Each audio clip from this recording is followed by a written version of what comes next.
At the age of 29, he is able to deliver Olympic level design. Everybody eventually enjoys sitting under a tree, eating together with his friends, contacting with nature, having a space where they can retreat, having a neighborhood where they can mingle, walking down and do your grocery. There is nobody in no age bracket, no cultural bracket, no religious bracket. There's nobody who is human and doesn't want to socialize, retreat, sleep good at night, and feel the fresh wind and see the trees moving in front of his window.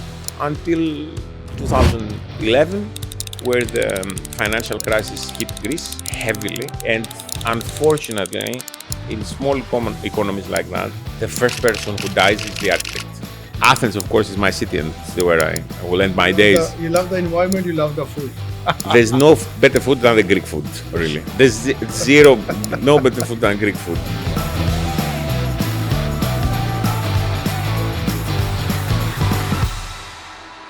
Before starting to our new episode and discuss and going to our new exciting guest, as Mike Tyson says, you should love to do the things which you hate the most. So I continue this episode and I'm going to introduce my today guest. So this is the guest have a long history in terms of architecture and the landscape of the globe, the way he plays the things one, two, three, and I don't know from where he bring all this experience and energy to go from one side of the world to the other side of the corner of the world. So you can imagine at the age of 29, he is able or he get a chance and he have experience to deliver Olympic level design and Olympics design within one of the part of the world which we're going to explore down the line, that what was his experience, because at that age people are just figuring out that how to balance the love with the work and the work with the love. So how he work and focus towards this side. So he is a co-founder and the design director of TTZ, is an architecture firm and landscape firm within the region. He have experience in UAE, Athens, Venice, Istanbul, and Dubai, where he take very bold risk. We will discuss about him and his discussion, his conversation is go beyond the buildings. He like to explain the design as a life, and he think about how to be calm and how to be humble during the chaos and uncertainty. So, and I'm going to explore the principles how he managed the things in the fast growing, especially when it's come to real estate and architect, the country and the city like Dubai, how he's managing and how he's coping with it. Welcome, Sotiris. How are you? I'm very good, thank you. Very humbled with your words. Thank you for this introduction. It's really... So before starting to episode, I look like thanks to endorsement from FSK and Partners. So they are one of the few firms in the region who do a multidisciplinary services within the region, and they through in-house, and they always say we direct, we design, and we deliver.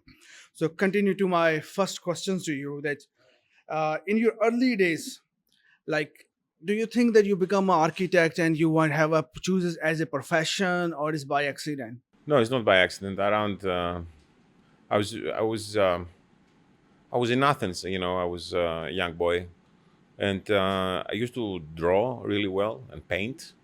And I remember my evenings. I was always painting and drawing, and my temperas. And then I tried oil and all these things. So I was doing very well in the visual arts, let's say. But I had a general understanding of. I was trying to get a general understanding of how the world works at the same time, like in reality. So I was business, interested me and how it functions and how we move forward and all these systems that come to place and bring the society together. Then I think I read a book when I was 12 or something, and one of the secondary characters in the book, the brother of the main character, was hiding in the attic for years and for months. And when the sister went to see what he was doing, she discovered this huge model of a city that he was doing. And the way she described and she admired her brother for eventually wanting to become an architect. Really, I think it pushed a button in me, a silent button. Later on in life, around 16, 17, I was checking to see what I'm going to do. Then I was preparing for university. I went to school with drawing. I was among the painters. I could keep up with them, no problem, but I didn't want to be in completely artistic environment. It wasn't my thing. So, it was a natural selection kind of thing. And then the moment I said, "Oh, you know what? That's what I want to be." And that was, that was it. It was, that was it. Not that was it in comparison to the others. That was it in comparison for me. Like it was a competitive thing. It was like, okay, that's it. That's what I'm going to be. And I'm going to be the best that I can be. I'm going to travel, and I'm going to work, and I'm going to provide, and I'm going to honor the profession, if you know what I mean. So that's how it started. Okay. So, as we research about you and find out that you work in Glasgow and you work in Vienna, so both are different cultures. So, do you think that dealing in the different culture is something shaping your thinking process and the environment around what you design? Yeah, well, I managed to get in the University of Strathclyde in Glasgow, and that was really interesting. Being an Athenian, ending up in Glasgow, which had worse weather than what we have today, but 350, 340 days a year. But like the excitement of university and the new friends and all these things, it kept me going for 5 years. Plus, the university was really interesting. It was early 90s, and everything was hardcore, and was really huge competition between our university and some other universities around the block. So it was really interesting that we actually met. We met personally almost everybody, from Rem to Saha to, everybody came for a lecture. And after the lectures, we used to take them for drinks. And it was a norm to be around architects at that point. So we could see them. They would come every Friday in the amphitheater. So that was really interesting. And then once I finished the studies, I thought, you know what? Maybe I shouldn't go back to Greece right now. Maybe I should stop somewhere in Central Europe on the way over. And then that was Vienna, and I stayed there for 5 years. Yeah, and of course, I mean, to your question, the more diverse the culture that you plug yourself in, the more extensive your brain network becomes and your real network becomes, actually. So, again, I believe what he's referring is to reference to the things that the inside mind is a reflection of your outside society and outside culture around you. So now let's take the cat out of the bag. What is about this Olympics and you done in the age of 29? Which city Oh, and Olympics. No, yeah. So I finished at one point after, at one point around 27, I said, okay, I need to go back to Greece now. And I ended up, I had to do my service, of course, like every male Greek. So I went directly. Tuesday, I landed from Vienna after being there 5 years and, enjoying myself in the city of culture. And then Thursday, I was in an army camp, yeah. which was a big cultural shock for me after all this time. But it was great, actually. I enjoyed it so much. I was older, met so many friends there, made so many friends that I still have 25, 30 years later. And after I finished with the Army, 28, worked a bit. And then one of my mates said, you know what? There's this position in the Athens organizing committee for site manager for the Olympic Stadium in Athens. I tried, I got it. And then it's a funny story, if you have time on your podcast, of course. So I arrived at the Athens Olympic Committee. We were around 2,000 people organizing the Olympic Games, plus all the subs. I mean, only the management. And all good. I entered. There's a big, heavy guy who's my director. He says, sign this. I look. I was responsible. He wanted me to be responsible for the health and safety for the entire Olympic Stadium. I was like, that's the first day. It's the first day. And then I understood that something was off, and I could see his secretary behind his back going like that. Don't sign, don't sign. I'm like, are you seriously want me? I just arrived here. How am I going to sign for the health and safety for the Olympic Stadium? It's the same Olympic Stadium that CNN says that's going to be bombed. He says, you either sign or you're not working with me. I'm like, okay, I can't sign. Next thing I know, he ships me off to Ancient Olympia. So the Olympic Games are always happening in one city, except, if you have swimming or if you have, I don't know, rowing or whatever. But this specific Olympic Games, which was 2004 Athens, they decided to make one event after 1,500 years in the original stadium of Ancient Olympia. And they talked which one is the least disruptive event for the Olympic Stadium. And they said shot put competition is the least distracting event. So they had to design shot put competition in Ancient Olympia. Mind you, Olympic Games come with specific specifications. So you have to have 3 diverse forms of energy, 3 diverse, systems of communication. You have to be able to check control for weapons and armory, 25,000 people, 25 in the morning, 25,000 in the afternoon. You have to have toilets, you have to have all these things. And all these things had to happen in a hill. Basically, that thing is it's a forest with a stadium in the middle. There's nothing else. Plus contingencies, athletes, officials, groups, you name it. So anyway, he takes me out of the Olympic Stadium in Athens. He throws me in because they forgot to do that. It was June or something. It was May. It was nothing had been done. So I arrive in Ancient Olympia, and then I have to organize everything. He called me 1 month before the event, 20 days before the event. He says, "How's it going?" He hadn't spoken to me since. I said, "We're on track. We're 85% there." I was doing everything on my own. I just realized I had to do everything on my own. So I did it, and it was a success. And afterwards, I became one of his favorite staff. So that was it. But you have to do what you have to do. And actually, all my life has been a one-way street. Once I enter, I have to do what I have to do, and there's nothing. It's not heroic or anything. I have to go through. So what do you have to do? You have to do it. So what are you gonna do? So Quit. yeah. They say that once you are in the hell, then stop. You Then can't. don't stop. You have to swim. What you gonna do? What you gonna do? So I did it. It was cool. Then I because I organized. It was really cool actually.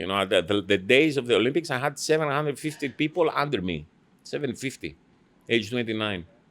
It was really interesting. After that, everything is simple actually. After you've done an extreme, I think it's the closest to a warfare situation that you can get without injuries and without blood. In terms of stress, yeah. So my next question is to you that everybody talks success. But do you think success can be complete without going through failures?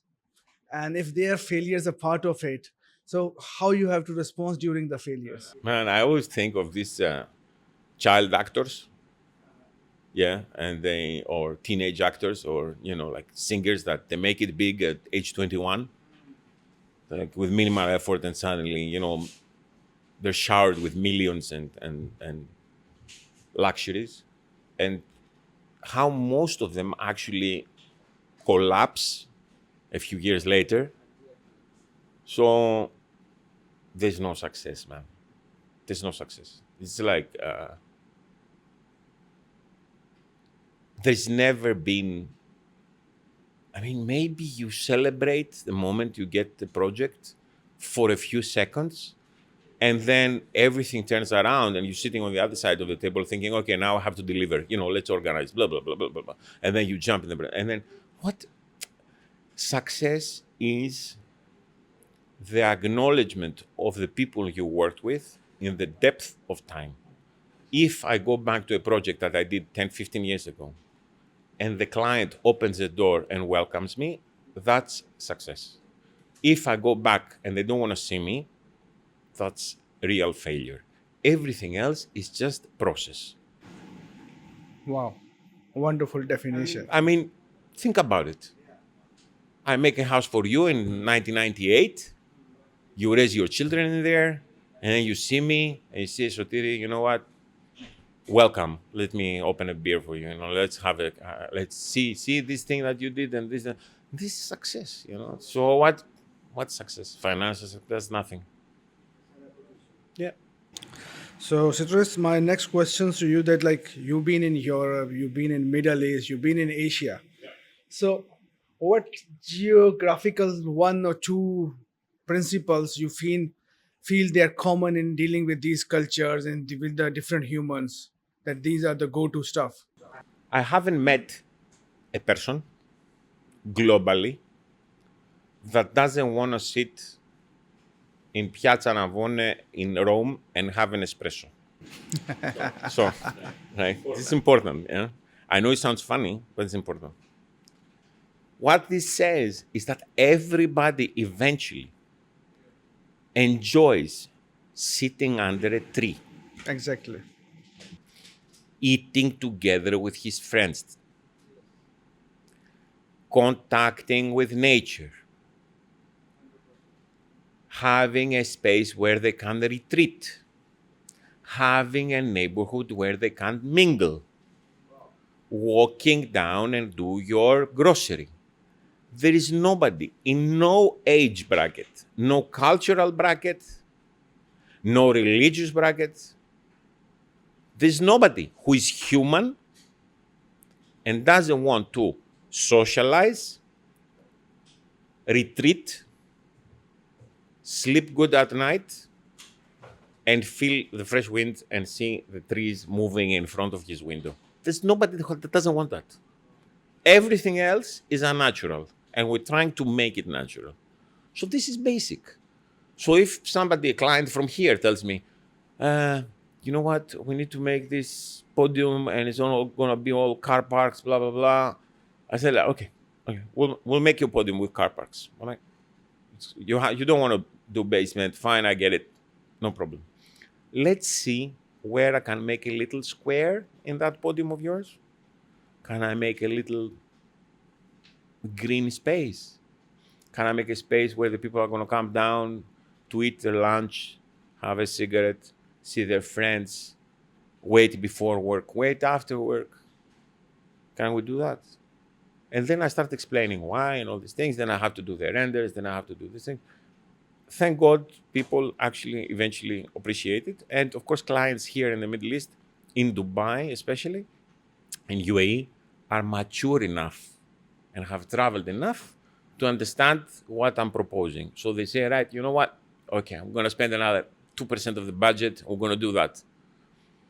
And they do it, and they're happy. And then that 2% of the budget becomes their top tip of the spear for their marketing campaign. Oh, look at us now. We have a natural feel and the touch. Wow. So, as far as I know, like 2008, you started your own practice. Yeah. So, how was that It experience? was funny. So 2004, I did the Olympics. Then 2005, I moved to mainland Greece. And that was interesting because in Greece, because we don't have so big projects, you have to do everything on your own. So you are like the acoustic engineer, you're the sustainability expert, you're the site architect, you're the site manager, you're the PM, you're the architect, of course, you're the AOR, everything is on you, yeah? So, I mean, okay, it has its benefits because you learn to play every position on the field, but it has its negatives, which is lonesomeness. You're actually fighting alone in most cases. Very few people to teach you things. The offices are not big enough so you can have some progress in the office and say, right, okay, like I can become an expert in that. Very few experts in the market. So these are the difficult things because the projects are not big, because the properties are not big.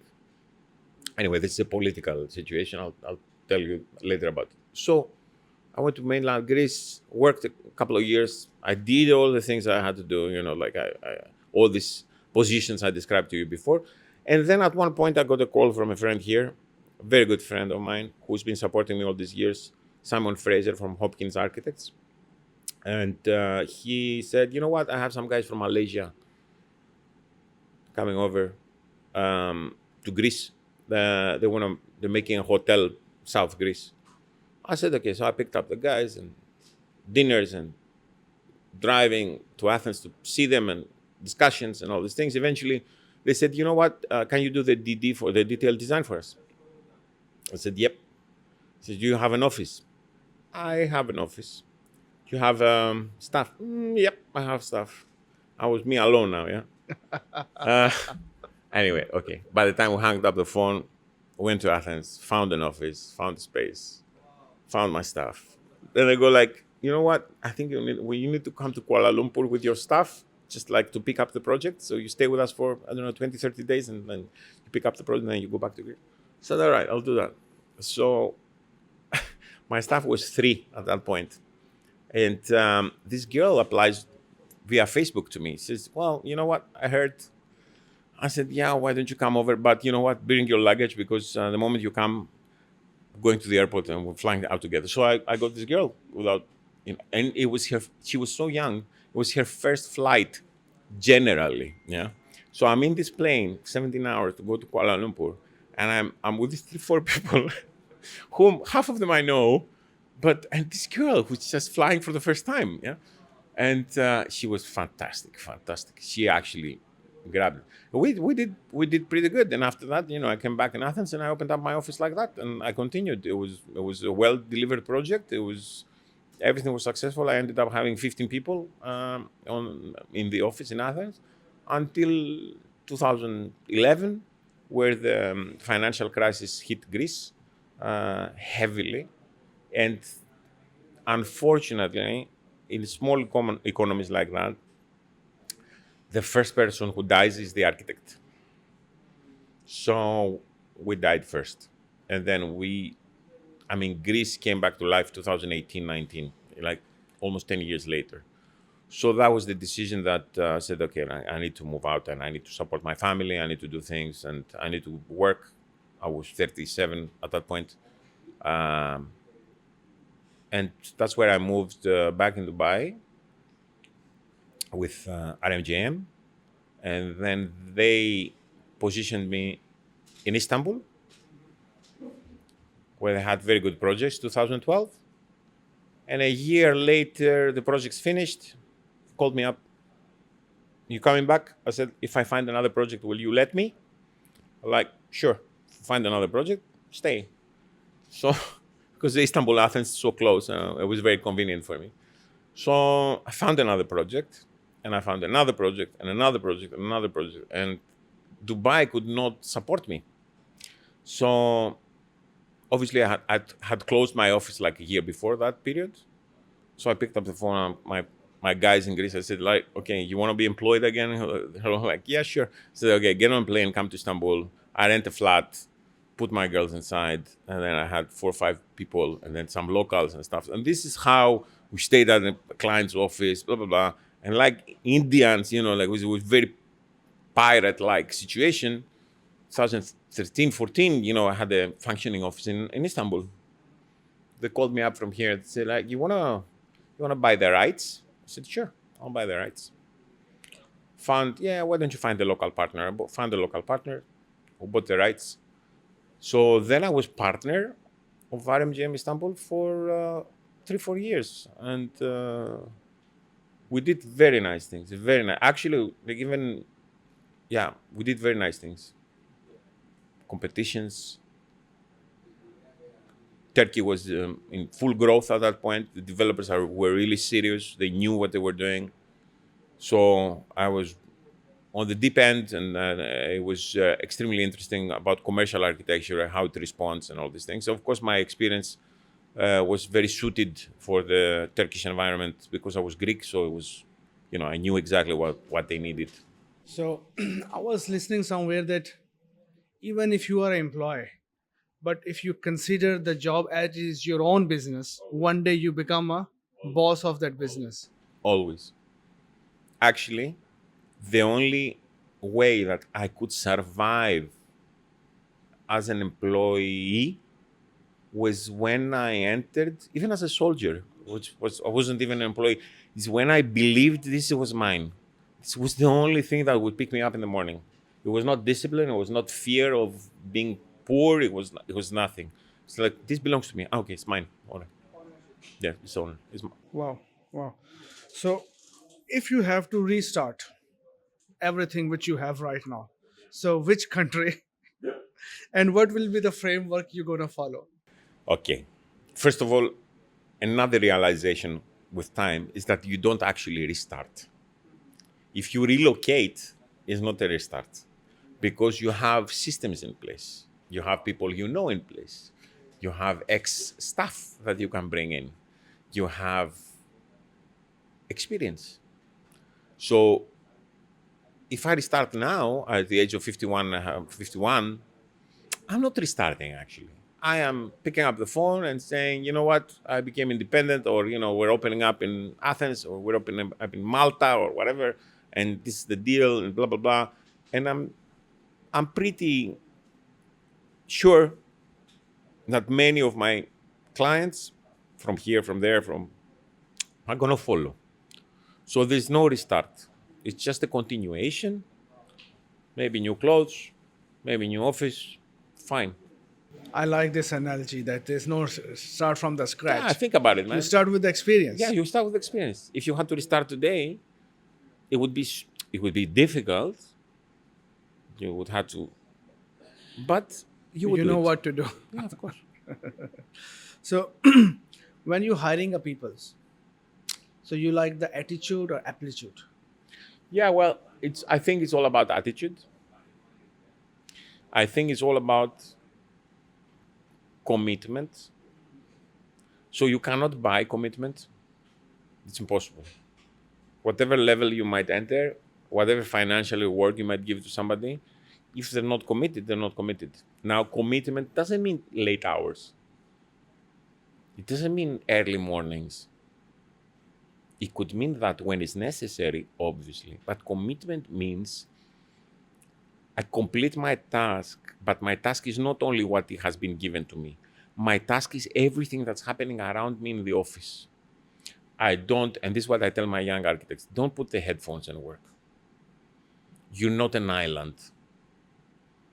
You keep your ears open. Look what's happening in the next screen. Look what's happening behind you. Hear the problems that we're facing and how we tackled them. Listen to the strategic conversations I have with the clients. Sometimes I talk to the clients in front of my staff. I have no issue with that. Understand how we play the game. Everything that's happening in that space belongs to you. So the commitment is to the profession, is to yourself, actually. Because if you become an architect and you suffer 5-6 years education, and then you go to an office and 6 o'clock, 6:00, your hand is on the doorknob every day because you've done your task, and then, bro, you're not committed to yourself. Forget if you're committed to me. To yourself, you're not committed. Leave at 4. I don't care. But I can't, when I see you at 6:00, it means that it's like you're counting seconds, So if you're counting seconds, don't work for me. I don't care. Perfect. Without ownership, things not work. And if you don't apply other than they say that if you are just getting the money for the work you're doing it, you never been. But we're not doing that as an office. I don't think actually any seriously architectural office does this globally, not even only in the Middle East. I don't think really everybody's working for the money. Especially architecture we're trying to keep it as a business. It's not really a business. It's a passion. It's a creative process, backs and forth. What are you going to do? If you start writing down all the changes that the client needs, you're going to spend your time doing variation orders. Man, I don't want to do variation orders. I want to finish the project. I want to make you happy. I want us to work together again or not to work together again because you're not a good client. So again, I want to finish the project and I want to move on. In both cases, I don't want to start, you know what? The contract, this is the third time if you're not happy, third and fourth time, okay, 5, 6 times, I'll do it for you, I'll help you out, let's work it out. And I think this is what's appreciated from the clients as well. So just to go back to the attitude, it's the same, like the attitude of any employee inside is exactly the same attitude that is projected. Totally agree. So, do you believe on the skills or do you believe on the technical education? Unfortunately, the technical education today is very poor. I'm really sorry to say that. Very few young ones that come to the office have a high-level technical education, and almost none of them know how to sketch. And it's very sad to see that all these architects don't know how to hold a pencil and how to use the tracing paper. Wow. And you'll tell me, yeah, but with the AI and all these programs and Revits and I don't know what, they know Rhino and stuff. Dude, I know they know Rhino. But from my brain to my hand, to the mouse, to the screen, to the program, to what I see, it's a 30-time way. Just like if I am holding the pencil, I just go like, and I see it. So the pencil is not a tool. It's knowing how to speak. So if you don't know how to speak, how are you going to write poetry? I agree. Wonderful. So technical education is sick right now. So I'm trying to re-educate my people as much as possible and in any way possible. And skills, you said skills, they come if you're committed, as we talked about. So if you're committed, you'll sit down and you come tomorrow and tell me, boss, I checked that AI program yesterday. Look how cool is that? Look what we can do, blah, blah, blah. And I'll tell you, you know what? Yeah, spend a couple of days and I'll pay your seminar as well and your days.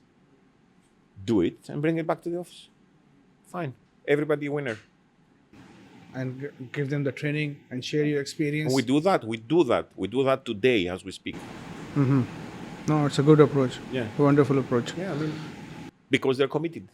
Again, you get it? It's one thing. It's one thing. It's not loyalty. Loyal to who? To who? To the flag. No, they're committed to their own progress. If I give them space for progress, they're loyal to their own commitment.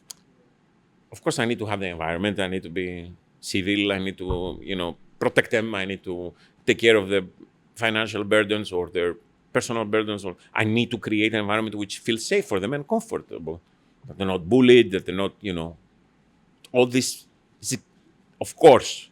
But I need to help them progress. So if they're committed, they're going to progress with me. Totally agree.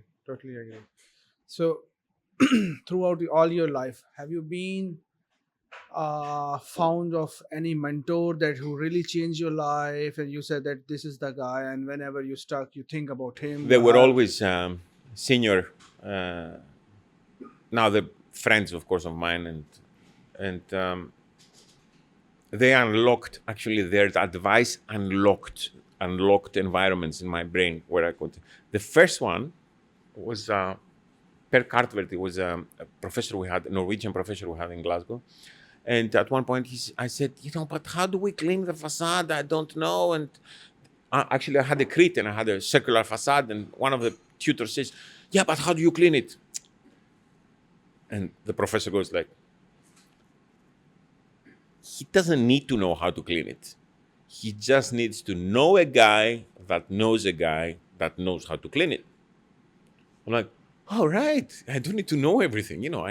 I can know somebody who knows acoustics. Can you help? I don't know acoustics. I will never know acoustics. I will understand lighting. Can you help? That's what I need. So that's unlock number one. Unlock number two, John Clemo, fantastic architect. Sotiris, architecture is a team sport. It's not tennis, it's rugby. I'm like, wow, really? He says, yep.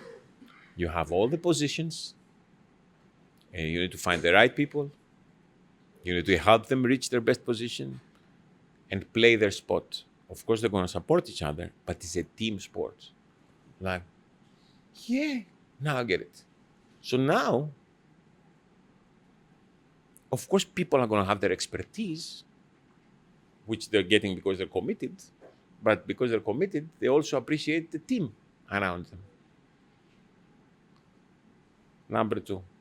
And number three, at my first job, I was a student, 1993.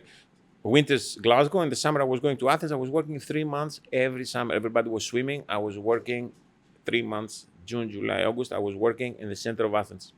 Anyway, that guy, Mr. Nyarchos, fantastic guy. He says, now that you start your career, remember one thing. I said, okay. Always be clean. I said, what does he mean? What does he mean? He meant, of course, don't do side business. Don't take commissions. Don't play dirty. The market will always know if you play dirty. Of course, I was so young, I couldn't comprehend why does it. But the older I grow, this comes back to me. See, be clean. The market knows. Pay everybody. Pay your subs. Pay your staff. Be clean. Clean. So,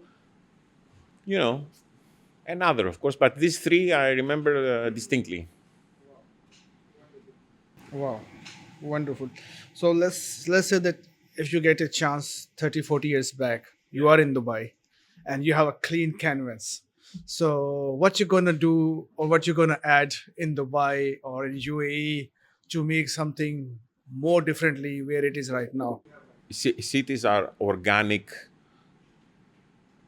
Cities are generally organic. Even a designed city like Dubai, which is designed, it's not, I don't know, Paris or something, it's been designed, is still organic in the way it develops. One thing that I would most definitely try to redesign in Dubai is the green connections and the connections of the master developments between them. So you see, there's so many master developments in Dubai that they're like across from each other, might be a highway across from each other. So like practically 50, 60, 100 meters across from each other. And you cannot walk across. You have to take your car. You have to go to the next junction. You have to change 2 or 3 times and then come back to the development. That's across the street. Wow. Never thought of it. Think about this and look at it. And I challenge you to go down to any of the big communities that we know, and you'll see that you need go from Maison Matisse in Arabian Ranches to Motor City. I challenge you now. It's straight line, I think it's 1.5 kilometers, maybe. You might be needing to drive for 8 to 10 kilometers. Go from Mira Oasis to Newtown Square. Walk. You can't. So these are only 2 examples. There's numerous examples. And the problem is, because the green corridors don't exist, even if I want to walk or I want to take, now don't forget we have the micro-mobility. This is extensive. Everybody can have a little tiny scooter, a little bicycle, a little electric thing. You forbid effectively the people to move around neighborhoods with their micro mobility. And if you drive 5 a.m. in the morning, if you ever drive 5 a.m. in the morning, you'll see many blue-collar workers on the highway with their little scooters. So you'll tell me, yes, but this is only a few. It's a few because only few have the courage. Or the absolute need. Because if we had the connections and if we enhance the connections, then it's not going to be a few, it's going to be many. And today we are end of March. What is the date? Yeah, end of March. And the weather, of course, it's raining. But tomorrow, that's not going to be raining. The weather is fine. Still, you can go with your little scooter, at Silicon Oasis at the center from here without needing the car. So this needs to be seen, and I would love to be able to discuss this further with any authority figure, any authority body, but we need to reconnect, restitch the city together.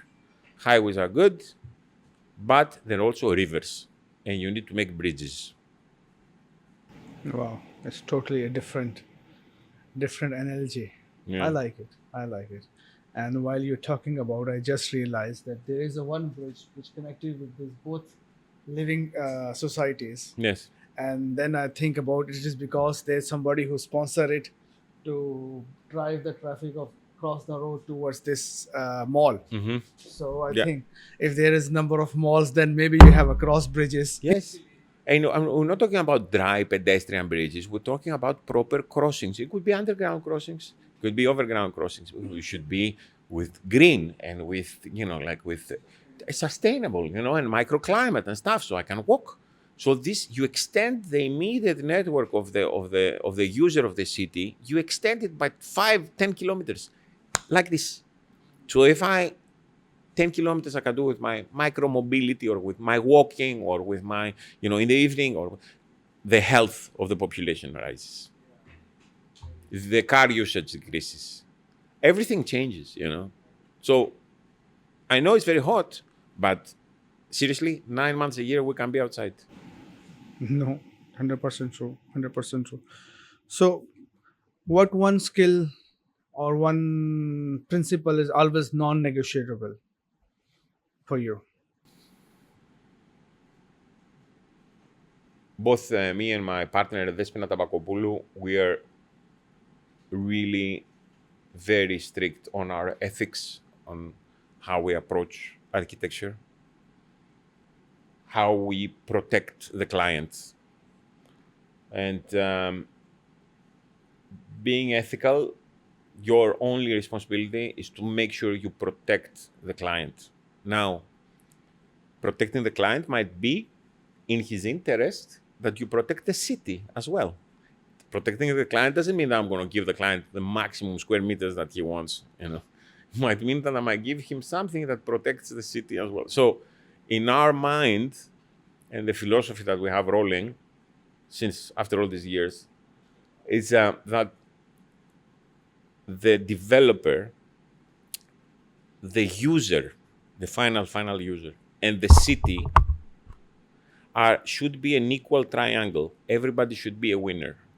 If any of this fails, the others lose. So if the city only is a winner, then the user is going to be suffering. The developer is not going to make money, so he's not going to make another development. If the developer is a pure winner, the city loses. And you've seen it. You know what projects I'm talking about. So this balance is an ethical balance, and this is what eventually we as professionals have to give back. We need to educate our clients about his benefits. The better his project about the city, the more projects he's going to successfully produce. The better added value his project is going to have, because he creates a beautiful environment, blah, blah, blah. So we roll this ethical compass, let's say. It's well defined, because I can relate myself with it, that being a consultant or any job, your job is not to take money and deliver what is asked by book. You need to think beyond the book, before the book, and you can see what are the implementation and the complication Exactly. coming down the line, Exactly. 10 to 20 years at least. Exactly. That okay, it might be, it is very easy and cheap and you get approval from the authorities, but how it's affect around the surrounding. People always appreciate these doctors that they think 360 and they explain to them what's going to happen down the line and they protect them. And I took my father to a doctor a few months ago. He says, "You're over 80. Why do you want to have an operation? Leave it. You're functioning, blah, blah, blah." So the doctor protected him. Yeah, he says, "No, we're not going to do anything. Just move." My father appreciated this doctor. So we appreciate the doctors that do this. We appreciate the lawyers that do this. We appreciate the teachers that do this. But somehow the architects need to be draftsmen. You do what I tell you. You know what? Find the draftsman and do what you want. What you want. Yes. I'm not for hire. Yeah, totally agree. I'm not for hire. I've spent all my life trying to keep the flag high, protect the city, protect you, protect your interests, protect everybody. Create an environment I can be proud of. I'm not going to do that. So now we're moving to the rapid fire rounds. So it's up to you. Best advice ever you heard or received? Yeah, this one I said before, the team sport. Architecture is a team sport. Yeah. Okay, one design principle that applies equally to your life. Oh my God. Proportion. Wow. It's a big theory. So, right, when you say proportion, I know it's a rabbit, but I need to explain this. So proportion is such a random word. No, nobody understands. What does proportion mean? What does proportion mean? This is where travel enters. This is where studying sculpture enters. This is where studying painting. This is where visiting the Parthenon. When you visit these places, you understand, oh, okay, this is what they mean, it's proportion. So you need to draw, you need to think proportion. But proportion, of course, is the principle of all aesthetics, right? Proportions. My face is proportionate. My body is proportionate. The car is beautiful. The tree, everything eventually leads to aesthetics. Your reactions should be proportionate. Your food should be proportionate. Everything should be proportionate to what your wants, your needs should be proportionate. Do you really need a 10,000 square meter house? Is it proportionate to your life? So everything should be proportionate. So I think, sorry. Yeah. Any city you still want to live? Man, Istanbul is, and Athens, of course, but Istanbul is really beautiful. Yeah, I can relate. I've been there. I love it. Athens, of course, is my city, and it's where I will end my days. You love the environment. You love the food. There's no better food than the Greek food. So I know I'm talking to an Indian, but bro, really, there's no better food than Greek food. So no, I'm not missing the food. So, any book, any idea you like to share, or any philosophy? I read history all the time. I read philosophy. I read everything. There's nothing specific. Just pick up any paper and start reading. It's not. I don't have anything, and I'm not idealizing. Like books or self-betterment books or people or I'm not into that. So you will not hear this from me. So if you were not an architect, what you will be? I think I would be a photographer. Yeah. Capture the landscapes. Yeah, because it's so easy, man. So easy. Wow. I mean, in comparison to what we do, and the life circle of a photographer's project, maybe 2 days a week. I don't know. We start now, we finish after 3 years. So I would do exactly the opposite, like of what we're doing today. Yeah. So do you think you live like a soldier, a committed guy? Oh no, I'm so lazy. No, I'm not committed. It's what you said before, I have to get up. What am I going to do? If I don't get up, nobody will get up. So I have to get up. So Sotiris, thank you. And I believe the viewers have learned a lot today. And from his background, from his inspiration, the way I feel that this guy built himself many times. Many times life hit him hard, and every time he get better and move to the next level and the next level.